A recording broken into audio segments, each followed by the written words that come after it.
एक राजा की 6 पत्नियां थीं। राजा उन सभी को बहुत चाहता था। वो बहुत ही नेक दिल और प्रजावत्सल राजा था। राजा जय सिंह के राज्य में पशु पक्षियों से लेकर मनुष्य तक सब खुश थे, परंतु राजा के मन में एक गहरा दर्द छिपा था। उनकी 6 पत्नियां थीं, पर उनमें से कोई भी उसे संतान सुख नहीं दे पाई थी। ये दर्द हमेशा उनको कचोटता रहता था। राजा ने इसके लिए अनेकों यज्ञ और पूजा पाठ करवाए। जिस पंडित ने जैसा बोला, राजा ने वैसा ही किया, पर किसी की कोई भी युक्ति काम न आई। संतान की चाह में राजा ने एक एक करके 6 शादियां की, पर किसी भी रानी से उसे संतान सुख की प्राप्ति नहीं हुई। एक दिन राजा जय सिंह शिकार के लिए जंगल गए। वहाँ एक मृग का पीछा करते करते वो जंगल में दूर तक निकल गए। मृग तो भाग निकला, पर अब राजा भूख और प्यास से व्याकुल हो गया। तभी राजा के कानों में पानी के बहने की ध्वनि पड़ी। ध्वनि सुनते ही राजा की जान में जान आई। सोचा, जरूर आसपास ही कोई पानी का झरना है। भूख न सही, कम से कम प्यास तो मिटेगी। राजा ने ध्वनि की दिशा में तेजी से अपना घोड़ा दौड़ा दिया। जल्द ही राजा की आंखों के सामने एक बड़ा झरना था,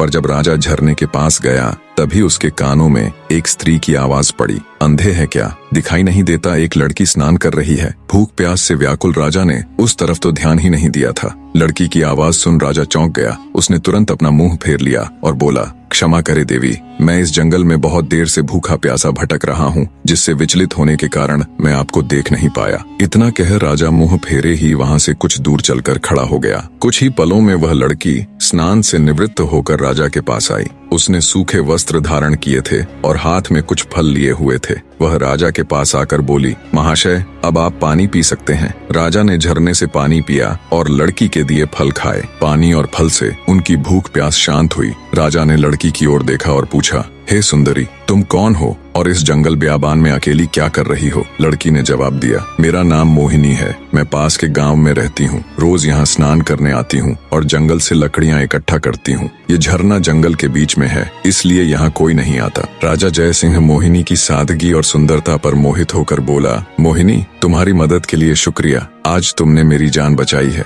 वरना मारे भूख प्यास के मेरे तो प्राण निकलने वाले थे। मोहिनी बोली, महाशय, अब आप भी अपना परिचय दीजिए। राजा ने गंभीर होकर कहा, आज नहीं सुंदरी, फिर कभी मैं जरूर तुम्हें अपना परिचय दूंगा। इतना कह राजा ने अपने घोड़े पर सवार होकर वापस अपने राज्य की ओर प्रस्थान किया। परंतु राजा के मन में अब भी रह रहकर कामिनी के विचार आ रहे थे। उसकी सुंदरता, उसकी सादगी, उसकी मधुर आवाज, सब कुछ राजा के मन में गहराई तक उतर गया था। महल में लौटने के बाद भी राजा के मन में वो ही सब चल रहा था। राजा को समझ नहीं आ रहा था कि 6 रानियों के होते हुए भी वह उस अनजान युवती के प्रति इतना आकर्षित क्यों है। कुछ सोचकर राजा अपने भरोसेमंद वजीर गौरीनाथ के पास जाता है और उसे सारी व्यथा कह सुनाता है। राजा की सारी बात सुन वजीर बोला, महाराज, यदि ऐसा है तो आप उस लड़की से विवाह कर लीजिए। हो सकता है उससे ही हमें अपने राज्य का वारिस मिल जाए। राजा को अपने वजीर की बात उचित लगी। अगले दिन वो अपने वजीर को भी साथ ले जंगल में उसी स्थान पर जाता है जहां उसकी मुलाकात मोहिनी से हुई थी। राजा झरने के पास गया और उसे आवाज दी,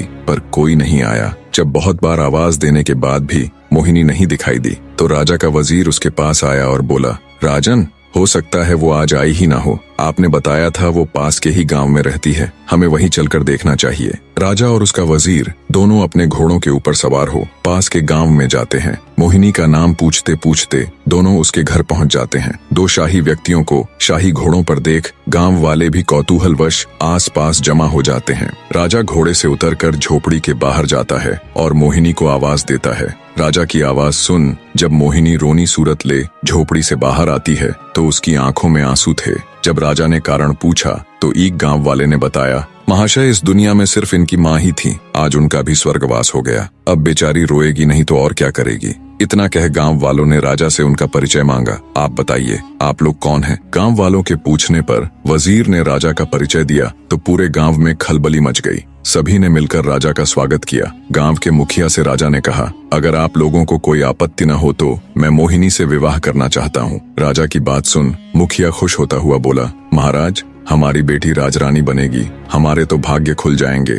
गांव वालों ने जल्दी जल्दी सारी तैयारी करके राजा और मोहिनी का विवाह करवा दिया। राजा ने अपनी 7वीं पत्नी अर्थात मोहिनी का नया नामकरण किया राजलक्ष्मी। विवाह के पश्चात गांव वालों ने खुशी खुशी राजलक्ष्मी को राजा के साथ विदा कर दिया। राजा अपने वजीर और 7वीं पत्नी राजलक्ष्मी को लेकर राजमहल आ जाता है। जब राजा की पहले की 6 पत्नियों को इसकी खबर लगी तो वे जल भुनकर राख हो गईं। ऊपरी मन से उन्होंने नई रानी राजलक्ष्मी का स्वागत किया। समय बीतने लगा। अब राजा का अधिकांश समय नई रानी राजलक्ष्मी के साथ ही बीतने लगा। ये देखकर पुरानी रानी और अधिक ईर्ष्या से भर गई, परंतु राजलक्ष्मी को इसकी भनक तक नहीं थी। वो भोले भाले स्वभाव और एकदम साफ दिल की औरत थी। वह बाकी रानियों को अपनी बड़ी बहन की तरह सम्मान देती थी। समय बीता।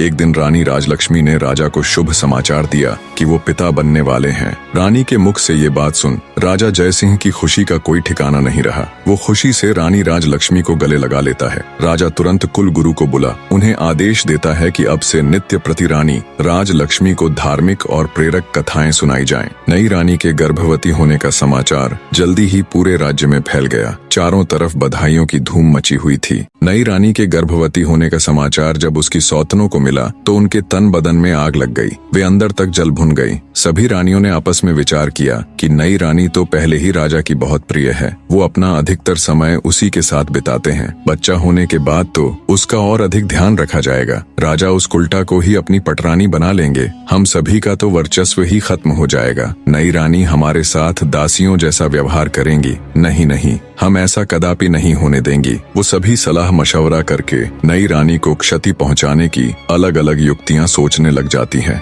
परंतु बड़ी रानियों का कोई भी प्रयास सफल नहीं हो पा रहा था, क्योंकि नई रानी राजलक्ष्मी उन्हें कभी अकेले नहीं मिलती। कभी राजा के आदेश अनुसार कुलगुरु उन्हें कथा सुनाते मिलते तो कभी उनकी दासियां उनके साथ होती। कभी प्रजा के लोग उन्हें घेरे रहते तो कभी खुद राजा ही उनके साथ होते। ऐसे में रानियों को कभी अपने मकसद को अंजाम देने का मौका ही नहीं मिला। इसी तरह समय बीत रहा था। रानी राजलक्ष्मी का गर्भावस्था का समय लगभग पूरा होने को आया था, पर फिर एक दिन राज्य की सीमा पर विद्रोहियों ने आक्रमण कर दिया। शत्रुओं से निपटने के लिए राजा जयसिंह को अपनी सेना सहित राजमहल छोड़कर राज्य की सीमा पर जाना पड़ा। बड़ी रानियों को तो जैसे सुनहरा अवसर मिल गया था। वे छोटी रानी को ऐसी दवाई देने लग गई जिससे रानी राजलक्ष्मी के गर्भ को क्षति पहुंचे और रानी से ऐसे ऐसे कार्य करवाती जो गर्भावस्था के लिए उचित नहीं थे। बड़ी रानियां छोटी रानी के भोलेपन का खूब फायदा उठाती और उन्हें उल्टी उल्टी चीजें सिखाती। जब कुलगुरु छोटी रानी को कथा सुनाने आते तो वो उसे अच्छी अच्छी बातें समझाते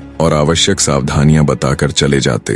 रानी राजलक्ष्मी बिल्कुल भी समझ नहीं पा रही थी कि कुलगुरु और बड़ी रानियों की बातें इतनी भिन्न क्यों हैं। आखिर सही कौन है? रानी राजलक्ष्मी ने सोचा, बड़ी रानियां तो महिलाएं हैं, कुलगुरु तो फिर भी पुरुष हैं। महिलाओं की समस्याएं भला पुरुष कहाँ समझ पाएंगे, इसलिए जो बड़ी रानियां कहती हैं वो ही उचित हैं। साफ हृदय की रानी राजलक्ष्मी कभी सपने में भी नहीं सोच सकती थी कि बड़ी रानियां उसके साथ कुछ गलत कर सकती हैं। इसलिए वो आंखें बंद करके जो और जैसा बड़ी रानियां उसे करने के लिए कहती वो बिल्कुल वैसा ही करती। एक दिन रानी राजलक्ष्मी को प्रसव पीड़ा होनी शुरू हो गई। उसने बड़ी रानी से कहा, दीदी मुझे बहुत दर्द हो रहा है, कुछ समाधान कीजिए कि प्रसव कैसे होगा। ये सुन बड़ी रानी सिर से पैर तक जलकर राख हो गई।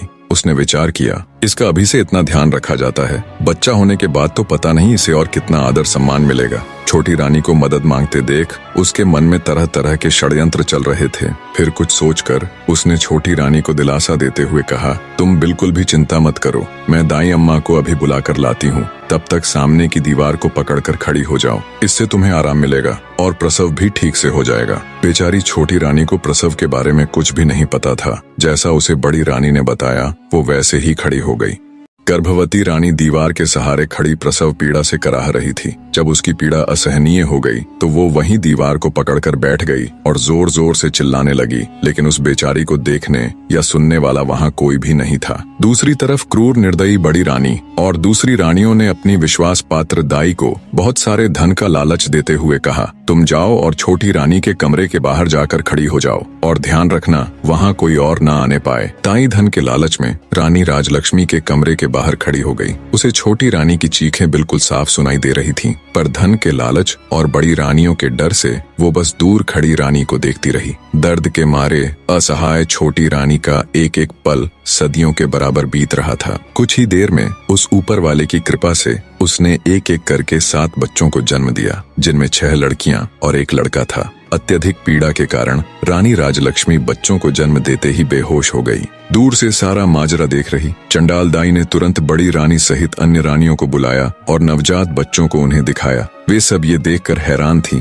कि छोटी रानी ने एक साथ 7 बच्चों को जन्म दिया है और सभी बच्चे बिल्कुल स्वस्थ और तंदुरुस्त हैं। मारे जलन और ईर्ष्या के उन सब की आंखें विस्मय से फैल गईं। वे सब अपनी किस्मत को धिक्कार रही थीं कि कहां हम में से किसी को भी एक बच्चा तक नहीं है, और इस गांव की गंवार को एक साथ 7 बच्चे हो गए, और वो भी बिल्कुल स्वस्थ। पर कोई बात नहीं, जो हमें नहीं मिल सका वो हम इस गवार को भी हासिल नहीं होने देंगी। क्रोध और ईर्ष्या में अंधी हो चुकी बड़ी रानी ने दाई को आदेश दिया, तुम तुरंत जाओ और कुछ ईंट पत्थर के टुकड़ों को लाकर बेसुध छोटी रानी के पास रख दो। रानी का आदेश मिलते ही दाई तुरंत कुछ ईंट और पत्थर के टुकड़े ले आई और उन्हें छोटी रानी के पास रख दिया। फिर बड़ी रानी ने बेरहमी से दाई को आदेश दिया कि अब इन नवजात बच्चों को जंगल में ले जाओ और इन्हें मारकर जमीन में दफन कर देना। इसके बदले हम तुम्हें इतना धन देंगे कि तुम्हारी 7 पुश्तें बैठकर खाएंगी। धन के लालच में अंधी दुराचारी दाई खुश होते हुए उन बच्चों को लेकर वहां से चली गई। उसके जाने के बाद रानियों ने वहां से सभी निशान साफ करके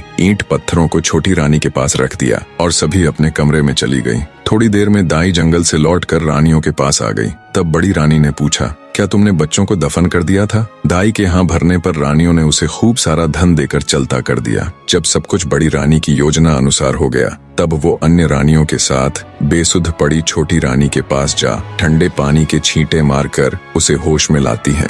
होश में आते ही छोटी रानी ने पूछा, मेरा बच्चा कहाँ है? मेरा बच्चा कहाँ है? मुझे क्या संतान हुई, लड़का या लड़की? पास पड़े ईंट और पत्थरों की ओर इशारा करते हुए बड़ी रानी बोली, ये देखो, तुमने इन ईंट और पत्थरों को जन्म दिया है। ये सुनते ही छोटी रानी एकदम से आश्चर्य के साथ सन्न रह गई और बोली, ऐसा कैसे हो सकता है कि मैंने ईंट और पत्थरों को जन्म दिया है? नहीं, ये नहीं हो सकता। मैं ये मान ही नहीं सकती कि मुझे बच्चे की जगह ये ईंट और पत्थर हुए हैं। एक औरत के गर्भ से क्या कभी किसी पत्थर को जन्म लेते देखा है? बच्चा तो अवश्य हुआ होगा। इतना कह रानी राजलक्ष्मी रोते हुए बड़ी रानी से बोली, दीदी, कह दो कि ये झूठ है, कह दो कि ये एक मजाक है, कह दो कि आप सब ने मुझसे झूठ कहा है। मेरे बच्चे कहाँ हैं? मुझे अब जल्दी से उनसे मिलवा दो। अब मुझसे ये सब बर्दाश्त नहीं हो रहा। छोटी रानी की बात सुन बड़ी रानी आंखें तरेरते हुए गुस्से में बोली, क्या बक रही हो तुम? हम क्यों तुम्हारे साथ मजाक करेंगे? ये पत्थर ही है जिसे तुमने जन्म दिया है। इतना कहते हुए उन्होंने उन ईंट और पत्थरों को एक थैले में भरकर रख दिया। अब बड़ी रानियों को इंतजार था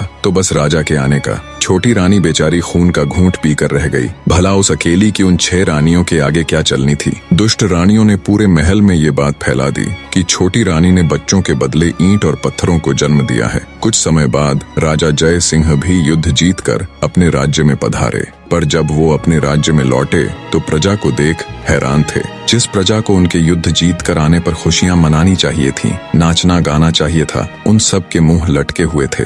ये सब देख राजा को बड़ा आश्चर्य हुआ। वो असमंजस के साथ राजभवन में आए तो बड़ी रानी सहित अन्य 6 रानियों ने उनका स्वागत किया। उनके चेहरे पर अलग ही खुशी झलक रही थी, पर छोटी रानी राजलक्ष्मी का चेहरा मुरझाया हुआ था। ये सब देख राजा ने अपनी छोटी रानी से पूछा, क्या हुआ रानी, आपका चेहरा मुरझाया हुआ क्यों है? छोटी रानी कुछ कहती, उससे पहले ही बड़ी रानी बोल पड़ी, महाराज, चेहरा तो मुरझाना ही था, इसका भेद जो खुल गया है। राजा बोला, भेद? कैसा भेद? तुम मुझे साफ साफ बताओ रानी कि आखिर बात क्या है। क्या रानी का प्रसव ठीक से हो गया था? तब दुष्ट रानी दुख का दिखावा करते हुए बोली, महाराज, हमें ठग लिया गया है। हम सबके साथ बहुत बड़ा फरेब किया गया है। ये भोली सूरत वाली रानी राजलक्ष्मी एक झूठी मतकार और धोखेबाज औरत है। महाराज, ये धूर्त स्त्री गर्भवती होने का दिखावा करती रही, जबकि ये कभी गर्भवती थी ही नहीं। इसने तो बस सब दिखावा किया है। गर्भ होने पर कुछ तो होता, इसे तो ईंट और पत्थर हुए हैं। इतना कहकर बड़ी रानी ने थैले में इकट्ठे किए हुए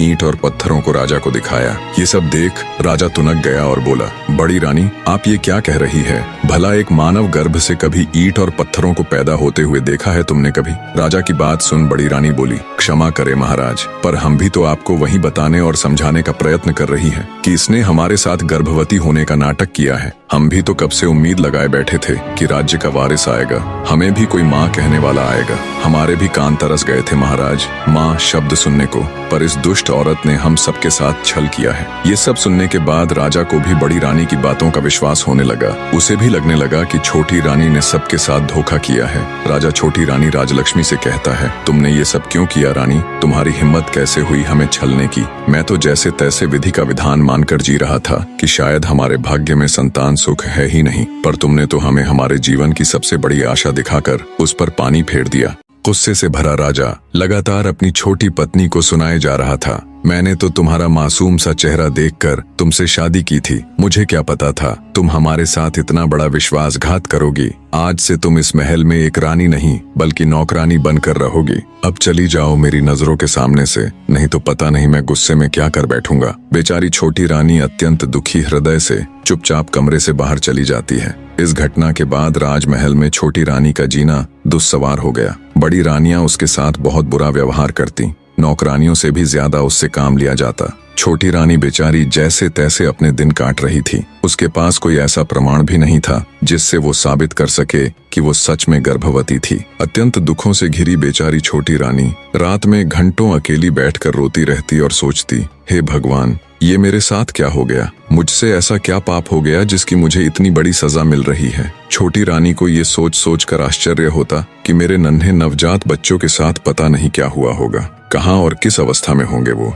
पता नहीं जिंदा भी है या फिर काल का ग्रास बन गए। कई बार वो सोचती कि क्यों न सब कुछ छोड़ छाड़ कर वापस अपने गांव में चली जाऊं और अपनी पहले वाली जिंदगी जीऊं, पर फिर उसे गांव वालों का ख्याल आ जाता कि कैसे उन सब ने उसे कितने अरमानों से राजा के साथ विदा किया था। कितने खुश थे पूरे गांव के लोग। अब वापस जाकर उन सबको क्या जवाब दूंगी? किस मुंह से अपने दुर्भाग्य की कथा उनको बताऊंगी? यही सब सोचकर वो गांव जाने का विचार त्याग देती है। ऐसे ही समय गुजरता गया। एक दिन राजा जय सिंह अपने राज दरबार में बैठा था, तभी उनके राज्य में स्थित एक छोटे से गांव का प्रधान उनके पास आता है और हाथ जोड़कर राजा से कहता है, महाराज, आज मैं आपके सामने अपने गांव की एक बहुत ही विचित्र घटना के बारे में बताने के लिए हाजिर हुआ हूँ। ये घटना इतनी विचित्र है महाराज कि इसके बारे में आपको अवश्य पता होना चाहिए। राजा जय सिंह ग्राम प्रधान की बात सुन कहता है, कहो प्रधान जी, ऐसी क्या विचित्र घटना हुई भला?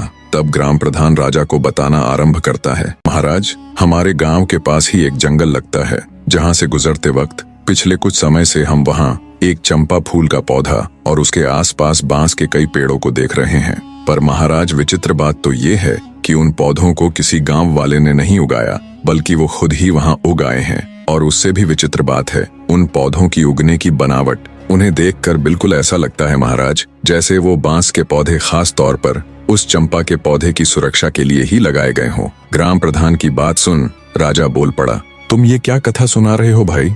मेरी तो कुछ समझ में नहीं आ रहा, और इसमें ऐसी हैरान कर देने वाली आखिर क्या बात है? पौधे ही तो हैं, उग आए होंगे किसी भी तरह। तब ग्राम प्रधान बोला, क्षमा करें महाराज, पर आप पहले मेरी पूरी बात तो सुन लीजिए। जितनी विचित्र उन पौधों की बनावट है, उससे कहीं ज्यादा विचित्र ये बात है कि वो चंपा का पौधा अत्यंत खुशबूदार फूलों से लदा हुआ है, और जब कोई ग्रामीण अथवा राहगीर उसके फूलों को तोड़ने का प्रयत्न करता है तो वो किसी जादुई पौधे की तरह रहस्यमयी ढंग से ऊंचा होता चला जाता है। इतना ऊंचा कि हाथ से फूल तोड़ना तो दूर की बात है, किसी लंबी लकड़ी से भी उस पौधे के फूलों को तोड़ पाना असंभव है महाराज। अब राजा जय सिंह की ग्राम प्रधान की बातों में रुचि बढ़ने लगती है। वे पूरे ध्यान से उसकी बातें सुन रहे थे।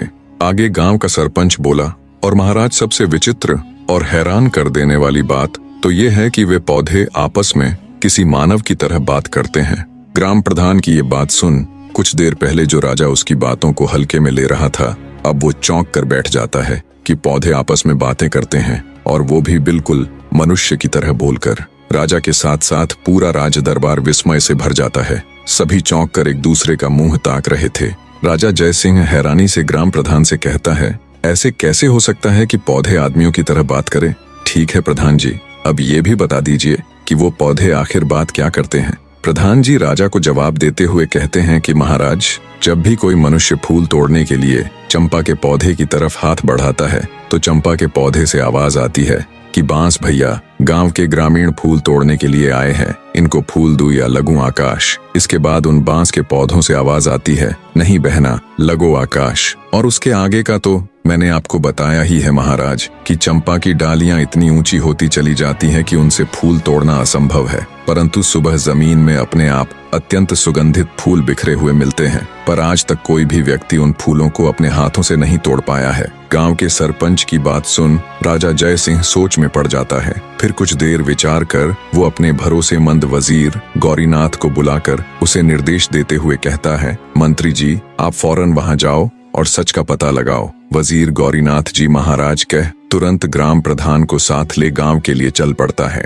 कुछ ही देर में मंत्री और ग्राम प्रधान उन बोलने वाले रहस्यमयी चंपा और बांस के पेड़ों के पास पहुंच जाते हैं। सरपंच के साथ राजा के खास मंत्री को देख गांव वाले भी उत्सुकतावश आसपास इकट्ठे हो जाते हैं। मंत्री जब घोड़े से उतरकर उस चंपा के पौधे के पास जाकर देखता है तो उसे बिल्कुल उसी अवस्था में पाता है जिस प्रकार गांव प्रधान जी ने दरबार में राजा को बताया था। बांस के पेड़ों के बिल्कुल बीच में खड़ा चंपा का पौधा अपनी अलग ही छठा बिखेर रहा था। उसके फूलों से उठती भीनी भीनी खुशबू से कुछ देर के लिए तो मंत्री जी भी मदमस्त हो जाते हैं। तंद्रा टूटते ही उन्हें राजा का आदेश याद आता है तो वे उस चंपा के पौधे के पास जाकर जैसे ही उसके फूल को तोड़ने के लिए अपना हाथ आगे बढ़ाते हैं तभी चंपा के पौधे से मानव आवाज आती है जिसे सुनकर मंत्री ठिठक कर रुक जाता है। चंपा का पौधा बोला, हे बांस भैया, हमारे मंत्री जी मेरे फूल तोड़ने आए हैं, इनको फूल दूं या लगूं आकाश। तभी बांस के पौधों में से एक साथ आवाज आई, ना बहन चंपा,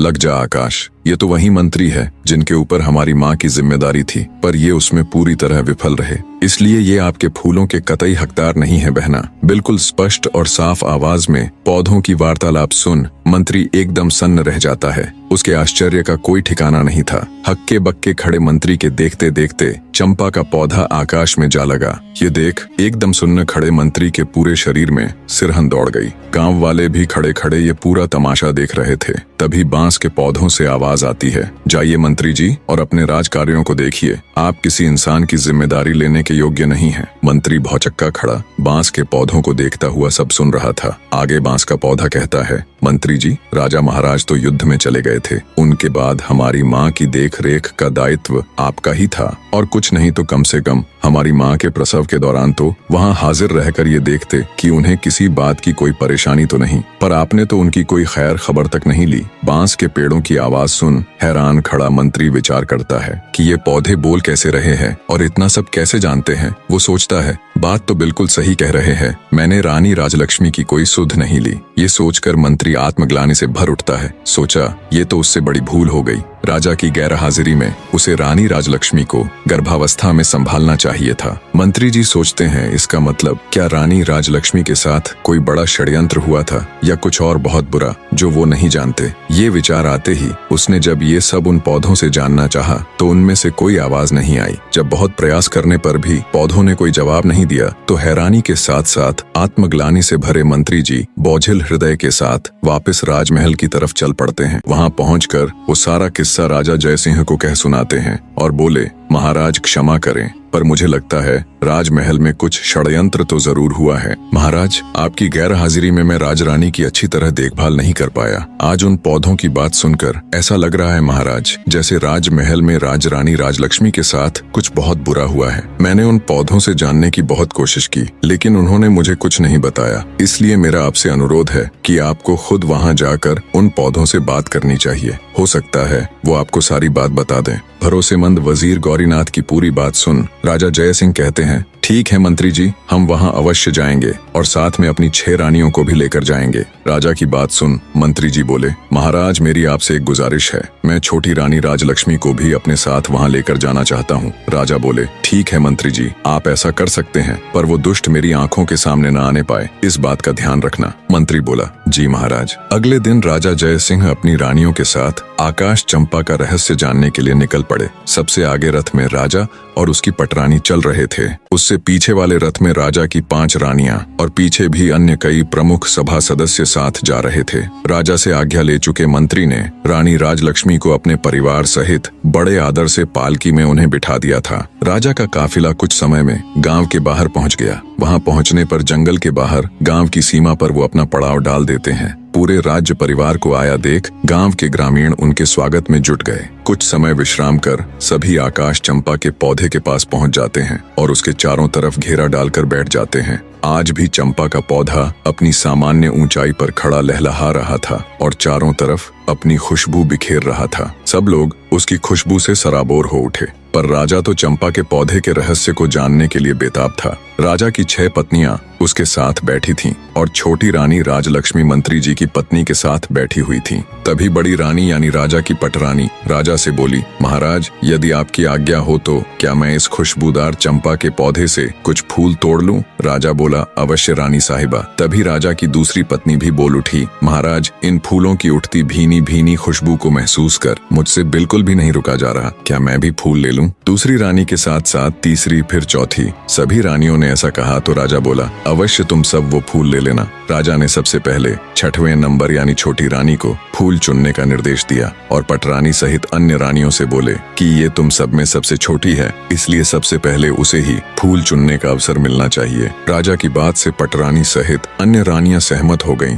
तो 6वें नंबर की रानी फूल तोड़ने के लिए चंपा के पौधे के पास जाती है। राजा सहित वहां मौजूद सभी की उत्सुकता पूरे चरम पर थी। सभी ये देखने के लिए आतुर थे कि अब क्या होगा।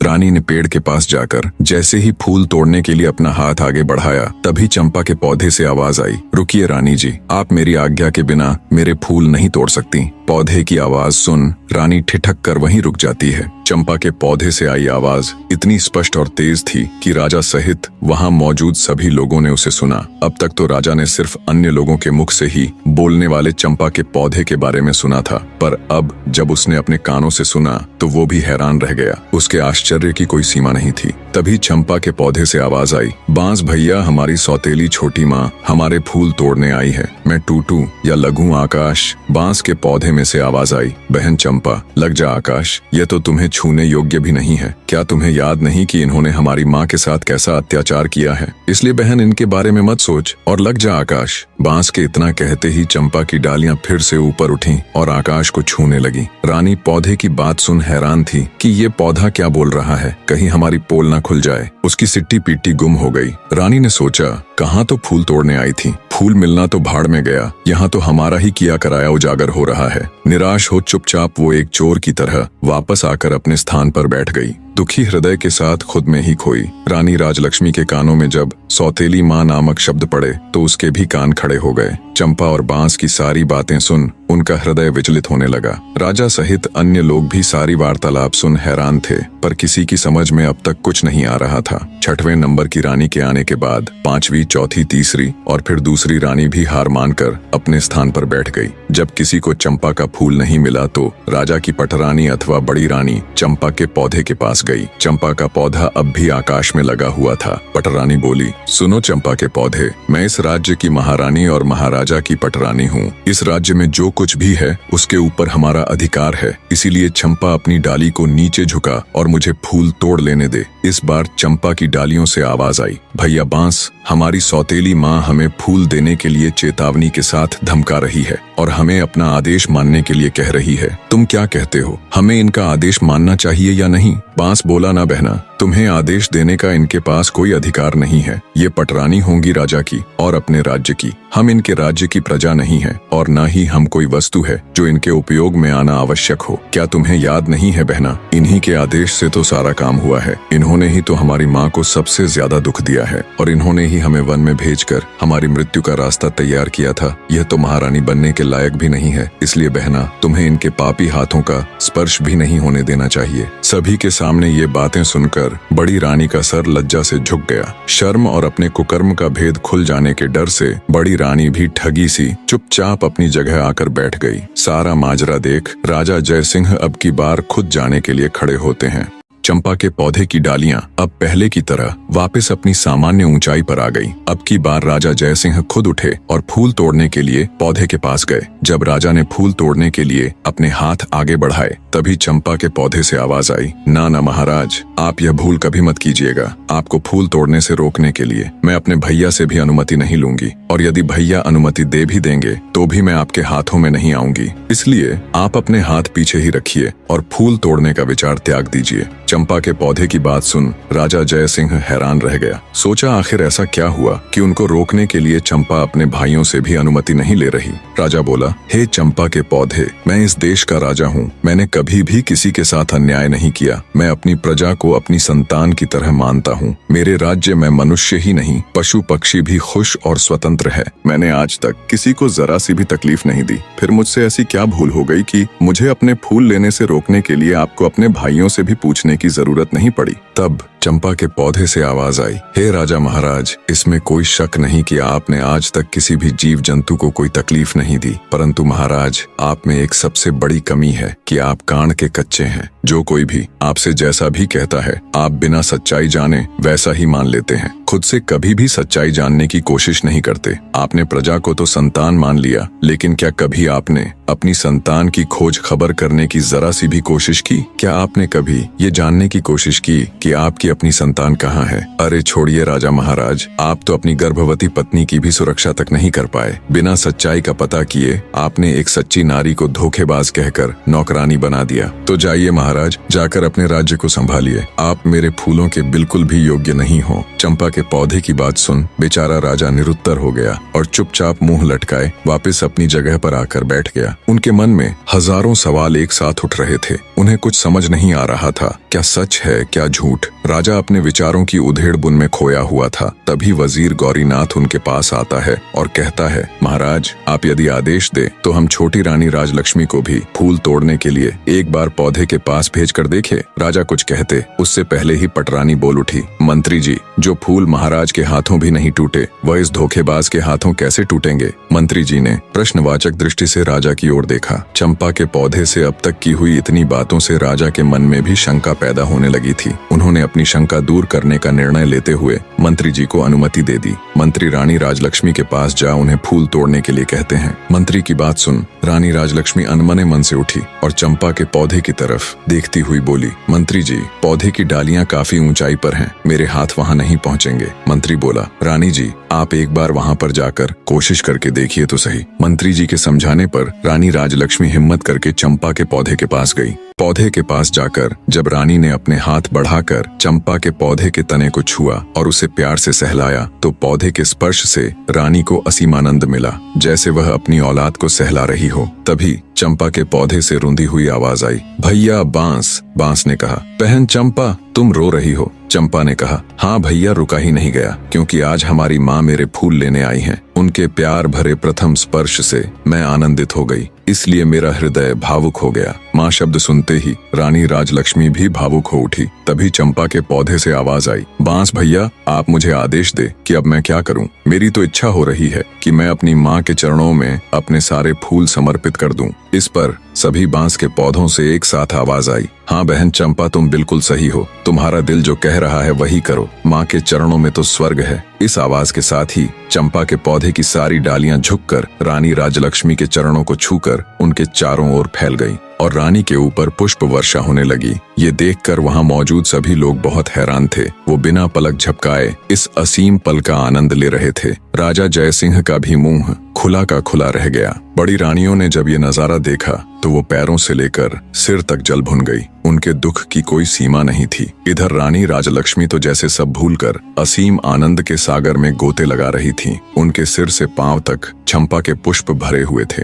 रानी राजलक्ष्मी एक सांस आंसू बहाते हुए चंपा की डालियों को अपने हाथों से पकड़े सहलाए जा रही थी। ये नजारा देख गांव के सभी लोग हैरान थे। राजा जयसिंह से जब ये सब देखकर रुका नहीं गया तो वे चंपा के पौधे के नजदीक आए और बोले, हे जादुई पौधे, तुम यह बताओ कि तुम कौन हो? तुम देव हो, किन्नर हो या किसी अन्य लोक के प्राणी हो? तुमने किसी को भी अपने फूलों को छूने भी नहीं दिया, परंतु अब छोटी रानी की बाहों में बंद कर उनके ऊपर पुष्प वर्षा कर रही हो। इसके पीछे क्या कारण है? हे पौधों, अब ये राज मेरी बर्दाश्त के बाहर हो रहा। मैं हाथ जोड़कर विनती करता हूँ कि अब और न तड़पाओ और इसका भेद खोलो। तब चंपा के पौधे से आवाज आई, हे राजन, मैं और यह 6 बांस के पेड़ आपकी और छोटी रानी राजलक्ष्मी की ही संतान है। हम 7 भाई बहनों का जन्म एक साथ ही हुआ था। हमारे जन्म के समय हमारी माँ बहुत अधिक पीड़ा में थी। तब हमारी माँ ने आपकी पटरानी और इस राज्य की महारानी से अपनी सहायता करने के लिए निवेदन किया। तब पटरानी ने साजिश करते हुए हमारी माँ को दीवार के सहारे खड़ी हो जाने के लिए कहा,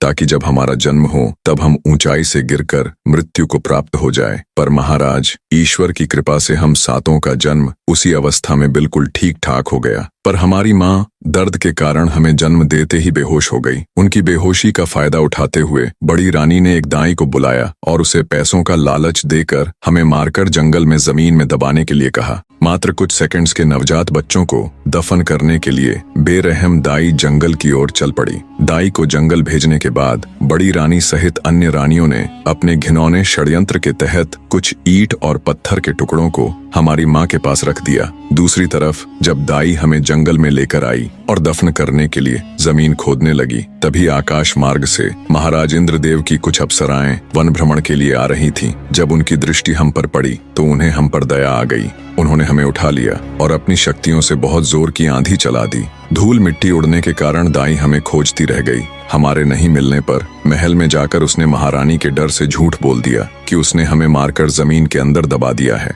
दाई के वहां से जाने के बाद अप्सराओं ने मेरे 6 भाइयों को बांस में बदल दिया और मुझे चंपा के फूल का पौधा बना दिया। बस उन्हीं की कृपा से हमें सभी बातें याद हैं और हम सभी को पहचान कर उनके अनुसार अपना व्यवहार कर पा रहे हैं और मानव की आवाज में बोल पा रहे हैं। सारी बातें जान राजा सहित वहां मौजूद सभी लोग हैरान थे। रानी राजलक्ष्मी की आंखों से तो अश्रु रुकने का नाम ही नहीं ले रहे थे।